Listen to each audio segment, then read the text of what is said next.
த்ரிஷா என்ன ரோல் பண்றாங்க ஆக்சுவலி தாவேக்கால? அவங்களுக்கு கண்ட்ரோல்ல தான் விஜய் இருக்கிறாரா?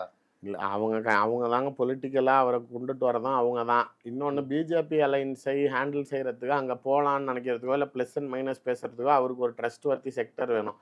ஆதமும் ஜானும் நாளைக்கு அந்த ஒரு இதுல இல்ல. ஏன்னா அவங்க பிஜேபி வேணான்னு நிக்கிறப்ப, அப்ப அதுக்கு ஒரு ரிலையபிளான ஒரு ஆளு இவருக்கு ட்ரஸ்ட் வர்த்தியா அனுப்பணும். அந்த அம்மா பிராமின், அவங்களுக்கு வேண்டிய உறவினர்கள், ஆர்எஸ்எஸ்ல முக்கிய பதவியில ஒருத்தர் இருக்காரு, ஒரு ரிட்டையர்ட் ஐஏஎஸ் ஆஃபீஸர் ஆள் இருக்காரு, அவரும் பிராமின். ஸோ அதனால இவங்க டேக் ஓவர் பண்ணாங்க. அதை வச்சு தான் இப்போ இந்த ஆஃப்டர் எலெக்ஷன் அலைன்ஸுங்கிறதே இவங்க பேசி முடிஞ்சது தான். இல்லைன்னா முன்னாடியே மிரட்டி இவங்களை இழுக்கிறதா இருந்துச்சு. அதெல்லாம் அவங்க சூழ்நிலைக்கு ஏற்றவாறு பேசி நாங்கள் தனியாக நிற்கிறது தான் உங்களுக்கும் நல்லது எங்களுக்கும் நல்லது, அதுக்கப்புறம் நாங்கள் ஜெயிச்சவங்க கூட வரோம் அப்படின்னு சொல்லி இப்போ நினைக்கிறாங்க.